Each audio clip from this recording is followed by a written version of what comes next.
saw it the other day. Excalibur went straight for a Radiance. He didn't bother stopping off at the Midas. Picked up the normal in-between items, boots, and all those good shenanigans, but it was pretty neat. I liked it because they got involved really early. It was against 3 Midases, though, so that part might have had part of to do with why it was happening. But yeah, kind of interesting stuff.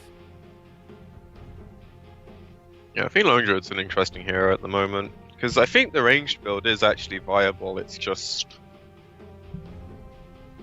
how you play the hero, I suppose. It takes a lot longer for the range build to actually be good, whereas if you just get a Radiance, like you said, the bears immediately value.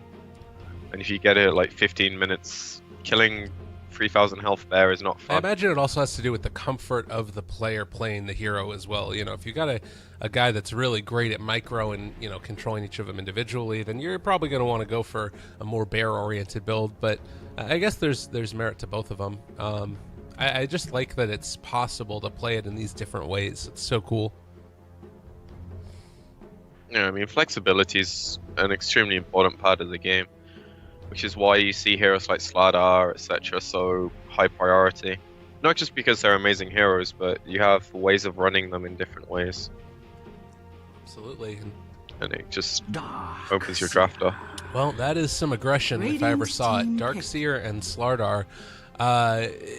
Whenever I see these two, I imagine they're laning together, but we have seen some changes recently where Darkseer's gotten some... I mean, he was doing it before well, but taking some jungle stacks for himself and running off that direction. Do you think that's what we would see, or do you think that friends are more interested in getting aggressive early with that Ion Shell crush down bottom?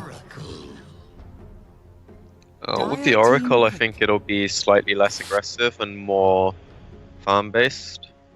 But the joy with these heroes is if one of them's either ganking or farming, the other hero can soak up golden experience in the lane, which means there's always a resource being used if they're not dead. So there's a lot of it just feels good to have these two heroes, and then you have an insane team fight with both of them. If you can ever combo the back stun, then you're getting 2, probably 3 heroes consistently, and then they have Timbersaw nukes to couple that. 10 seconds remaining. Well, I want to see how it works out. It's definitely a lot of damage to throw out there. The other thing that I'll mention real quickly, if anybody hasn't seen it, is Rubik pulling the Ancient Camp through the mid lane is something that we've seen. Broken. That Friends, I think they attempted it yesterday, if I'm not mistaken, in their match, but they weren't able to get it completely right on the money. If I'm not mistaken, it could have been the other match that I was thinking of, but I think it was in the Friends game where they couldn't quite connect it. So kind of an interesting little dynamic there as well. We'll see if that's something that plays into this later.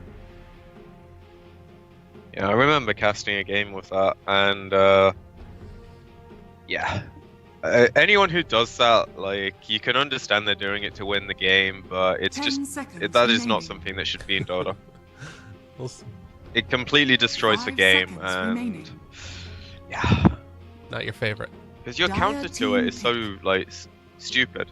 Walking into their ancient camp and trying to CS creeps and putting yourself in a dumb position, or you just lose an entire wave at minute 1. Well, not to mention that you're also going to be looking at an off lane of Slardar and Darkseer, who can do a lot of damage if somebody goes out of position. So it's not just that you're putting yourself in a precarious position, but Friends have built a lineup that allows them to capitalize on that as well, with Timbersaw being the one who's going to be going mid, I'm assuming, at this point in time. Necro banned out. What are you thinking for Horde? What do they need?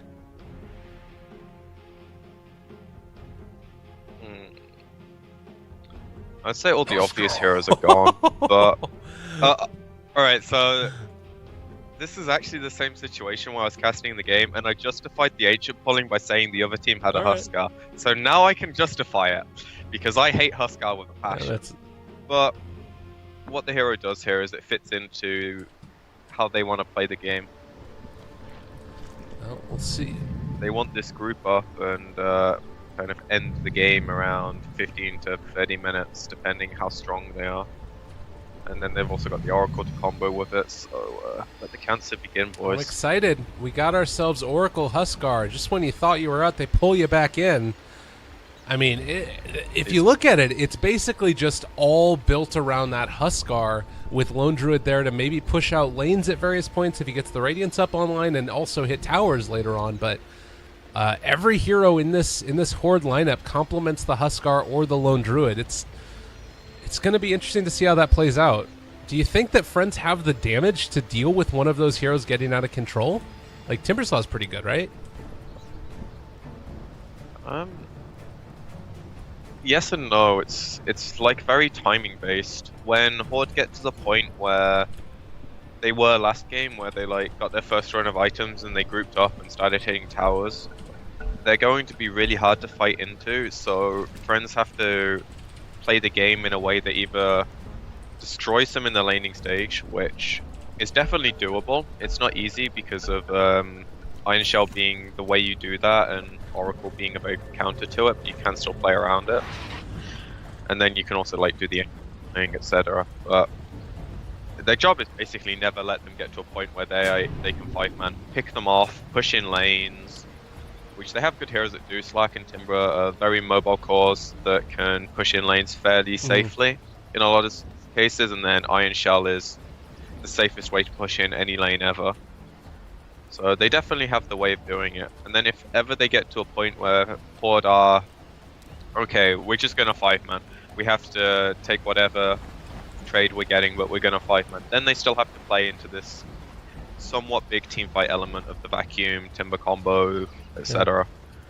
And then if Rubik steals, like, and there actually isn't any big AoE spells to steal this game. I suppose like Savage Roar would be the most annoying one, but still. I mean, stealing Bear is not terrible, right? It's kind of okay. Like, at least in the early game, it's fantastic. Later on, when you don't have any items on it, it's not amazing.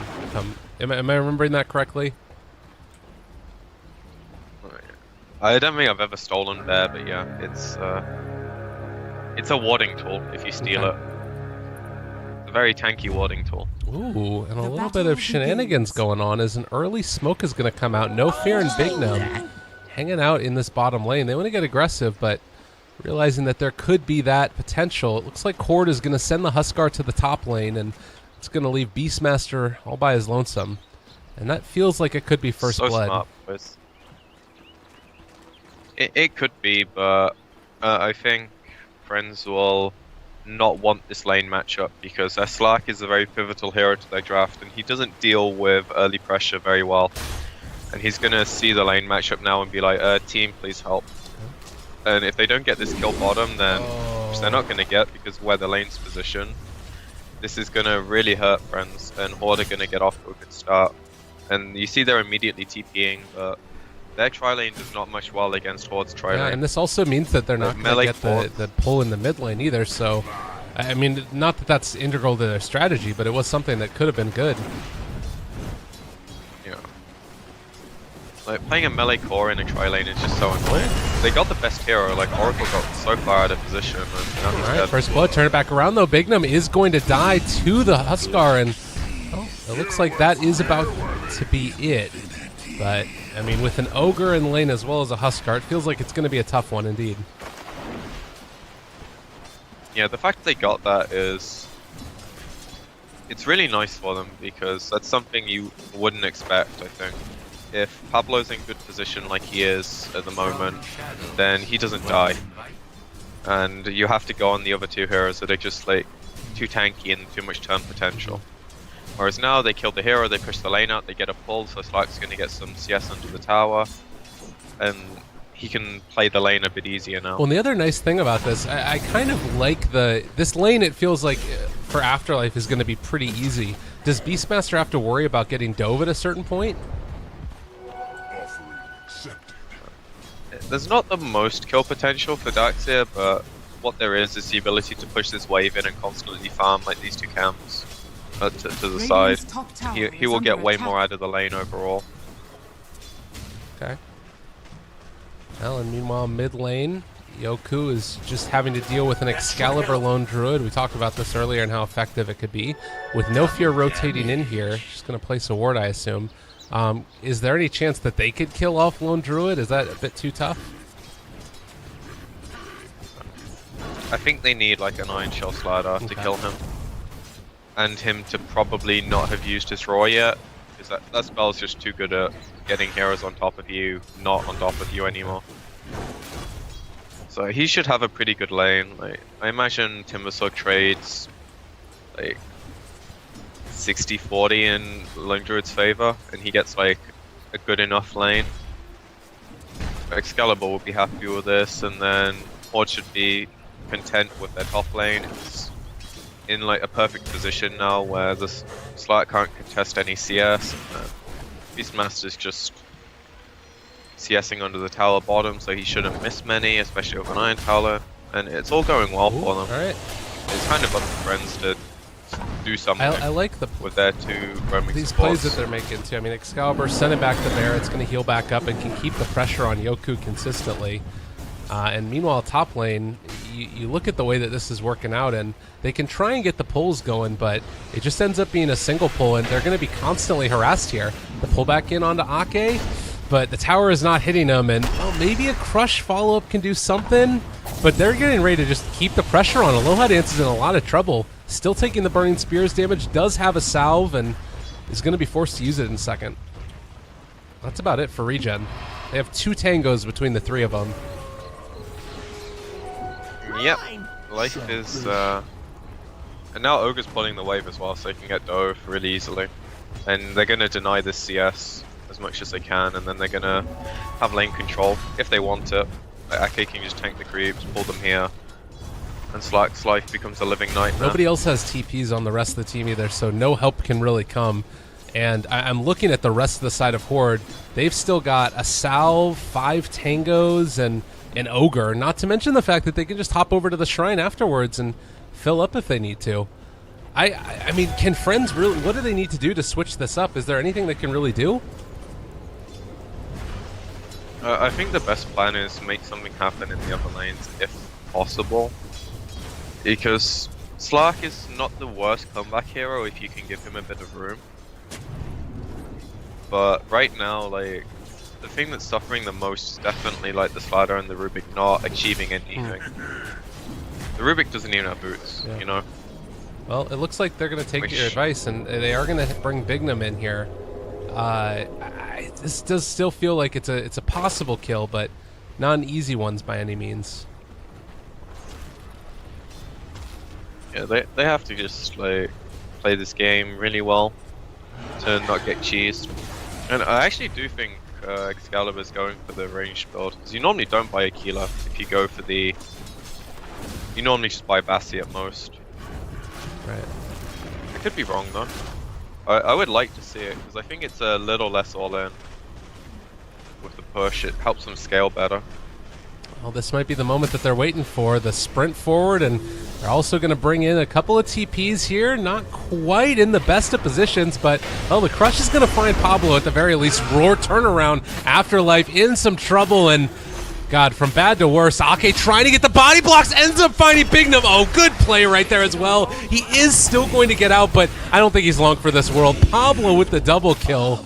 And everybody made plays right there, and it just goes to show how much more these supports can get done in this early stage. Yeah, and they don't even get the luxury of punishing the Huskar, who's just happily free farming while his 2 supports TP'd away, and there's no counterplay on him. He's under the tower pressuring Slack, he's not scared at all. And now they just shrine up, and...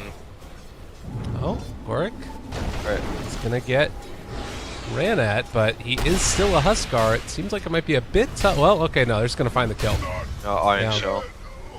Dire's bottom Okay, so that's at least a good trade. It wasn't an immediate response, but it did end up happening. And Yoku rooted in the middle lane is starting to get ran down. Fairy Fire's there, but he's still Timber Song. Guess what? He's got a regen rune as well, so easy peasy for that guy.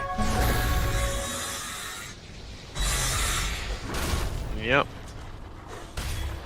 One tanky mofo. Also one pretty farmed hero, but... And if you look at the net worth, Slack's actually like even with the Huskar after that death, and things don't look anywhere near as bad as the lanes might lead you to believe. Yeah. I mean, there's...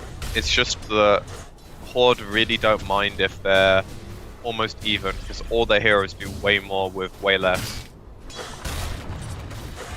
Yeah, TP console. At least their cores. I'm also looking at this, and it looks like the sort of support team from Hell is coming back up top to try and mess with the Aloha Dance. Pablo, if they decide to head off into the woods here, Aloha Dance is stuck. There's nowhere he can really go.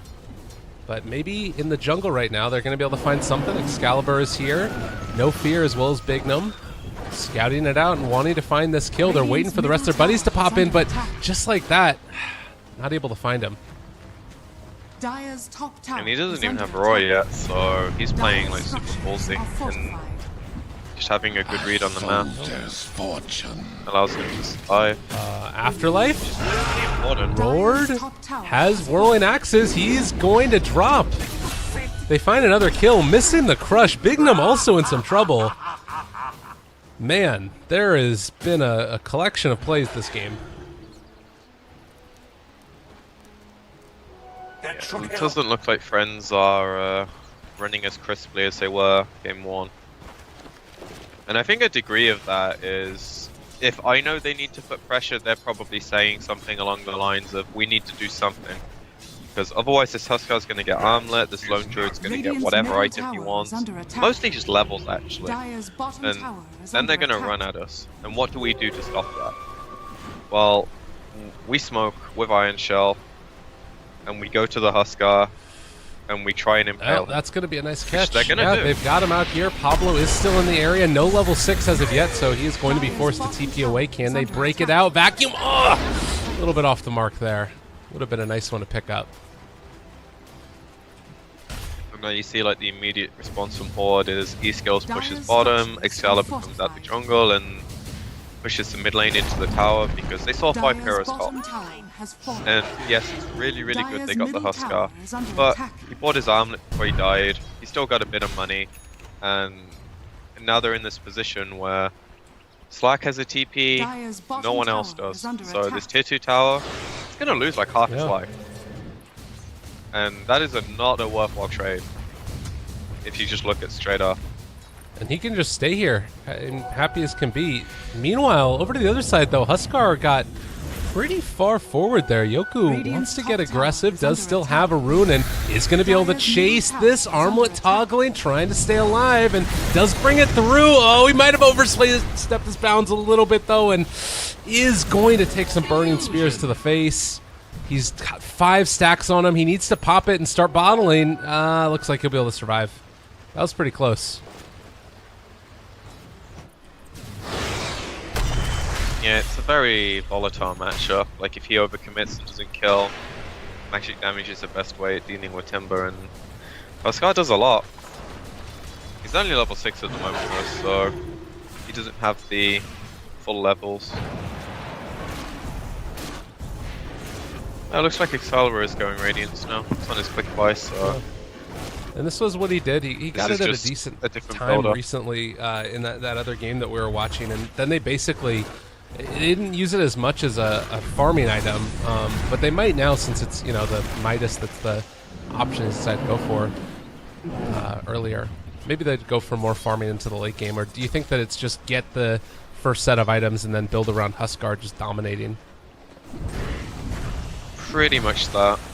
Like, the Lone Druid going Midas just... It pushes back their window a tiny bit, but their window wasn't like that strong at this point anyway, because they still need a few levels and just a few like small items. The real strength of their draft comes when Huskar gets like a 2nd or 3rd item, depending how small they are, and then like Radiance comes out. Because right now what they're doing is they're applying a lot of pressure in different lanes, and they're still winning the farm war. And because they've got the Beastmaster Hawk, they're able to do these moves quite safely. And just look how easy it is to counterplay them. Bignum, pretty quick and easy. Helm of the Dominator on Beastmaster is like scary stuff. Yeah, because now he's got Really, the bonus really skeletons as well for added pushing power. Granted, somebody's going to be able to come in this, but he can also get like 2 different sets of disables now. I feel like that Dark Troll Summoner is really underrated. Yep. Any like ranged control creep, purge creep, troll creep, They give so much value in these engagements. Ooh. Yoku. And it's just like the auras as well. He's got himself an invis rune here, but it doesn't look like he wants to do it, realizing that the rest of the enemy team might be in the area. But if they set up here, this could be really big. If invis is wearing off, it's do or die at this point. He needs to get out of there, it looks like. Yeah, and he will. And this is a point in the game where if they lose these fights, it's by no means over, but it becomes a very, very steep hill very quickly. If they win these fights, then the game completely turns in their favor. And what they're doing right now is just stalling as much as possible while they give room to their Slack. God, but he's still so far off his Shadow Blade, and I mean, you look at this, they bring the bear back in, they still have a resummon as well. This is even before Radiance is online. It does feel right now that Friends do not expect them to go high ground, or potentially they're ready for it and they're just trying to push out the lanes to make sure it doesn't happen too much. But Roar, top lane, Aloha Dance! They end up taking down the Slark, and everything going wrong at this point. Yeah, Horde just like getting so much of the better end of this game. Like, he sort of killed a Flash. That's not something that happens in normal circumstances. No fear? It's just because they're under like so much pressure to get things done. Yoku, they're gonna get out of there again, but God, this is just there's not a whole lot else to say about it. It's a spanking. The typical Huskar draft when it works. Well, this might be what they're looking for to get themselves out of it. They don't connect onto the pounce. They do finally catch him now. This might be able to be enough to kill off that Huskar. They drop the wall as well, and they manage to take him down, as well as the Oracle who bought back. Pablo a little bit quick on the trigger there. Yep, that is like step one. Catch them when they're retreating. They end up getting like 2,000 gold swing out of that, which is huge for them. It's not quite on the right heroes though. Like Daxter is just about to finish his mech, he's got it in the stash. Slad has 800 from a blink, which is like, I'd say their next biggest item overall. They Slack having a Shadow Blade is nice, but they don't have ways of like taking initiation when Horde split up or give them a good chance. They're in a bad spot. And the second they see a Shadow Blade, they're just gonna push with sentries. So, or Necrobook, you know, when that is level 3. He's brought it out right now, and it looks like it's time to take Roshan instead. So, vision-wise, I believe that Friends do realize this is happening. They see everybody moving towards the Roche pit. Whether or not they can do something about it is kind of a different thing. Yeah, they can't do it. They have no wall, they have like no mana on their slider either, and their trade is just farm. They weren't even in a good position to threaten towers. I will say that it still feels like there's going to come this point in time where the team fight of Friends is going to be able to beat out what Horde is throwing at them pretty consistently. Maybe like 1 or 2 team fights away, if they were able to win them. Because like Aegis kind of like nullifies the team fight advantage, and also like with how big they are right now, they just need to wait 800 gold, and then Lone Druid's gonna have his Radiance, and then he can just send the bear and it's gonna cancel things. Darkseid can run in, but he's gonna get rolled. Oh god, Bignum. Like, there's the mechanism, vacuum onto one. I mean, he got a crush off, but man, it is ugly. Like for them to win a team fight, they need like 5-man crush into timber spells, and if they don't get that, then they can't win a team fight. All right, and that's a lot to ask, by the way. You know, like it's a level 4 back, so it's most likely gonna happen if it is gonna happen now. But like Darkseid doesn't have a blink, so. Ooh. Their best way of taking engagements is when like they split up and this happens. Pablo is there. They're gonna control up the Timber Saw, keep him from going too much further, but Ake has Bloodlust on himself and he's fine. The rest of the team is not here. They're all just trying to punch a Wildling Ripper. no blink on the right heroes, so as nice as that would have been when they can catch Horde with no Radiant, no Beastmaster, which is huge at this stage of the game because he has Necrobook free, which is insane timing. Radiant's bottom tower And now is Radiance under is attack. up, and I think the second they feel like putting their foot on the gas, they can just go down a lane, A-click a building, and see what happens. It also feels to me that if there was at certain points maybe friends putting a little bit more emphasis on like trying to pressure a tower or something, you actually get to a state where you would probably have these blink daggers online at this point. But as it stands, this tier 1 tower has been at such low HP this entire time, and they just haven't been able to finish it off. Same with the mid tower, and you know, you think about those two being done, suddenly you would have a blink dagger on Slardar and probably the Darkseer as well, and that completely changes the complexion of this game. As it stands now, I don't know how they hold their high ground. They're so close, but so far away at the same time. TP back, sell Soul Ring, buy Blink, hope to God you can defend with Shrines. Radiant's They have middle tower one is under available attack. and the other one's cooling down in 30 seconds in the bottom lane, so it is somewhat feasible that they can defend. Yeah, Darkseid does exactly what I said, sells his Soul Ring, he has Blink now. As the Rubik stealing the regen as well is kind of nice for the Timber to go in the front, now they can about to mess This up is his gonna armor be a bundle. kill. Oh, save back with the vacuum wall, crashes the frame rate, but also doing a ton of damage to Horde. I think it might be enough as they are gonna be able to at least break through the Aegis, trying to take some more. Yoku is gonna go down though. Excalibur so freaking low and trying to catch up to him. Oh, he wants to so badly, but Excalibur just gonna run away. They are gonna be able to catch and control that Huskar. That vacuum wall was super solid, and they might even be able to kill off Ake as well. I don't think that they get Excalibur. He does get the TP out. But that was everything that Friends needed and more. Beautiful play from Afterlife. Yeah, Horde just were really not set up for that to happen. They clumped like hell, and they paid the price. Radiant's They bottom definitely tower didn't is expect under the attack. double blink though. Radiant structures are fortified. Absolutely. They probably thought they were at a timing where Radiant's they bottom played tower just is into fortified. that window, where they didn't quite have blink yet, and they were pushing with all their items. And now the game opens up like so much because there's no racks down, Aegis is gone, and Horde's ability to catch the cores on Friends only gets harder as they get more items. One other thing I got to point out in that fight that I didn't mention was No Fear. As soon as that crush went out, he went for the lift, and then he was able to get another like 4-person stun with the drop stun coming out from the Rubik. So telekinesis stun on top of it, 1.5 seconds, and then you also had the 2.5 second stun that was coming out from Slardar, which was why they just stood there for so long. At first I thought the game was literally crashing, but it was just, they were stunned there for an incredibly long time, and Timbersaw could do everything that he wanted to.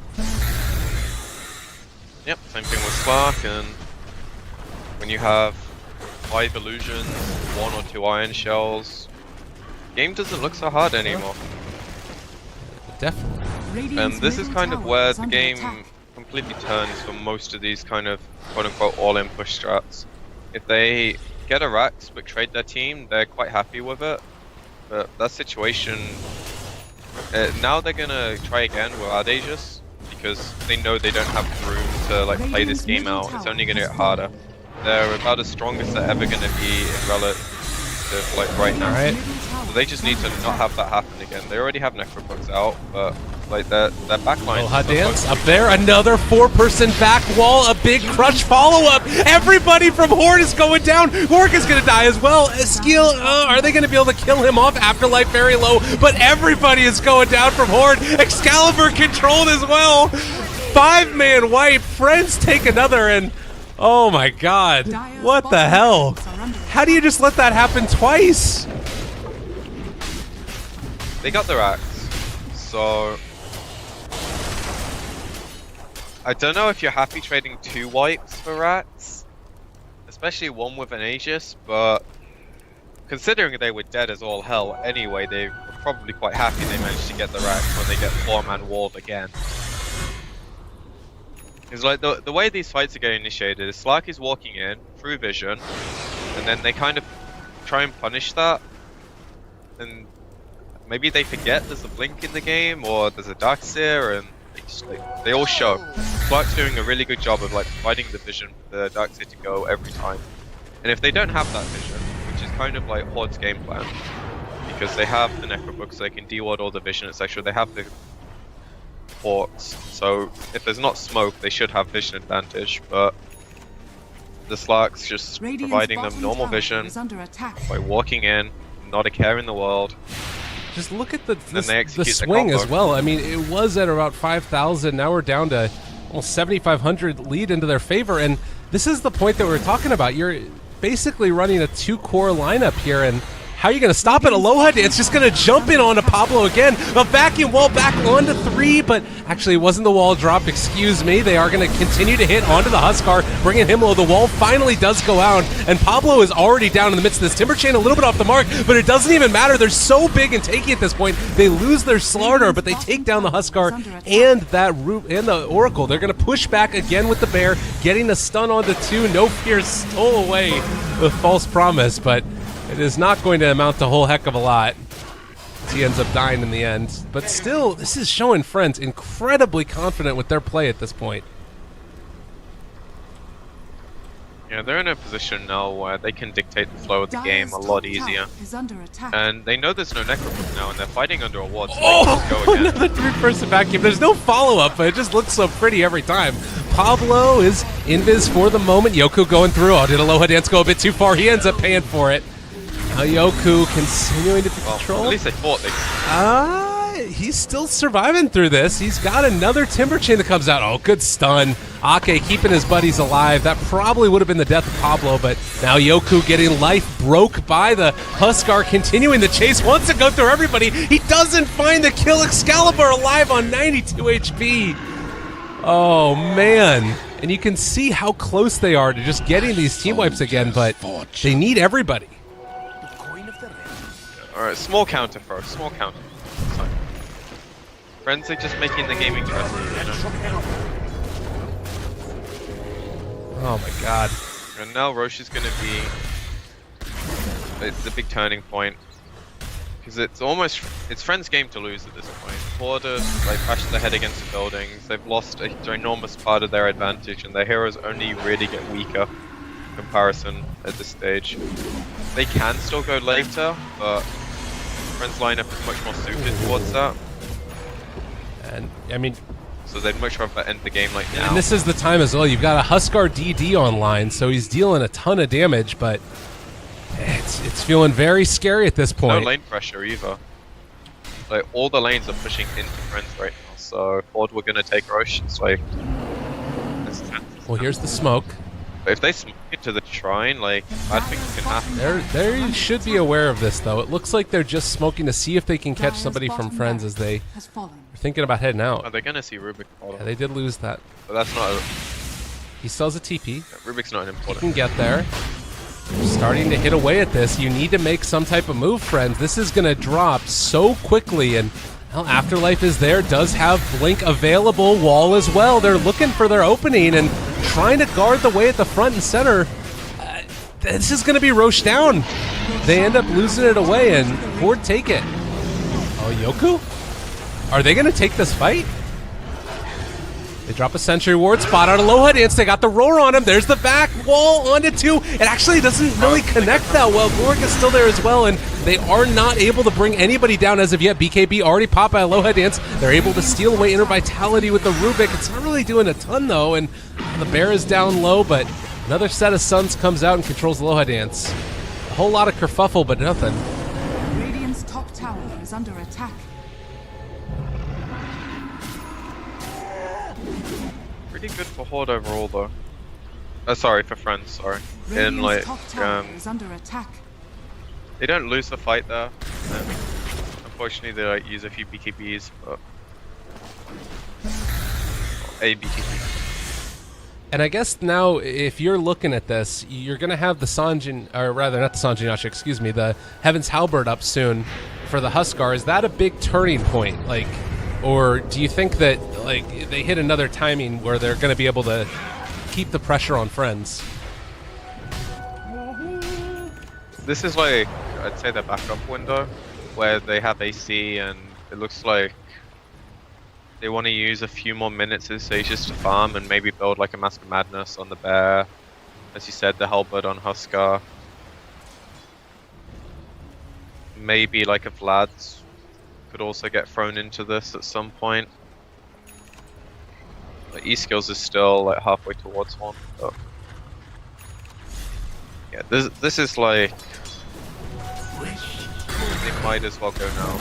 Oh, they're actually smoked up again and heading over towards the shrine. Afterlife breaks the smoke. He gets roared, is in a lot of trouble. Still has the Greaves, but the Inner Vitality keeping him alive, not alive enough. Tier 2 tower is going to fall, and it might be shrines up on the menu after that. With Darkseid dead, I think you ignore the shrines and you try and force a buyback slash. He doesn't have buyback, actually. No Darkseer. This is a problem. He has a hood. Off the back of the Afterlife plays is how they've been able to hold it before, and Yoku's starting to get the stack of the Burning Spears up on top of him. The Crush going to connect. They have the amp damage as well if they want to throw it on. Don't actually get it. They instead put it onto the Bear. Yoku's still taking a lot of damage. He gets controlled. He's going down. Does have buyback. They're going to need that if they want to hold this set of barracks, but at this point, it's a lost cause, and if they're not careful, they might lose more than this. Aloha tries to go in on him. Oh, the Glimmer Cape. They didn't have reveal. They dropped a sentry, but all right, they had one down. Okay. Black has gem. All right, fair enough. Still not doing enough damage. But No, they just like they need that back wall. Like, that is the crux of them winning every team fight.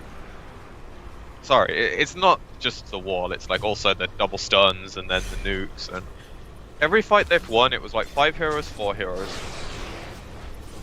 That's how bigger impact his Darkseer was having, and then he gets picked off in a really unfortunate spot. And now 2 racks down, Asia's still in play. They have a lot of money to spend if they want. Like, Excalibur managed to finish his Mask of Madness, and he's got 2k gold on top of that, so he goes for Asha. Thanks for that. There's nearly a BKB on Huskar, and then Beastmaster bought something. Yeah, he bought Vlad's. yeah. There's even a Atos now on Pablo, so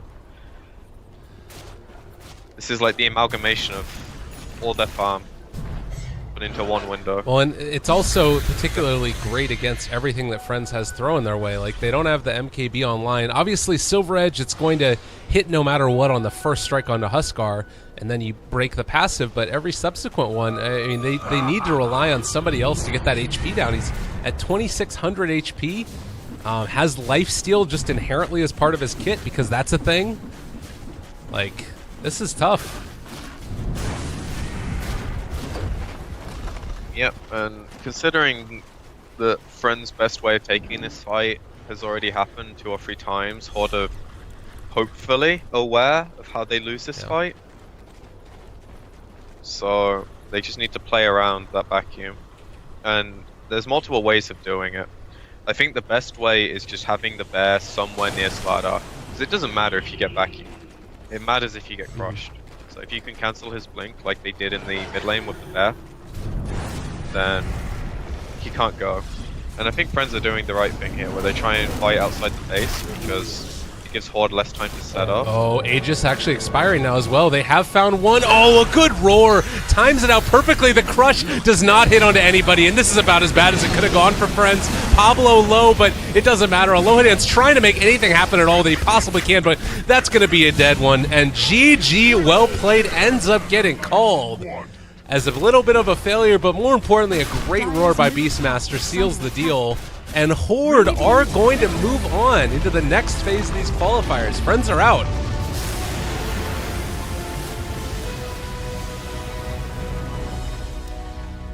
That game, man. That game. That was actually so close to them being able to bring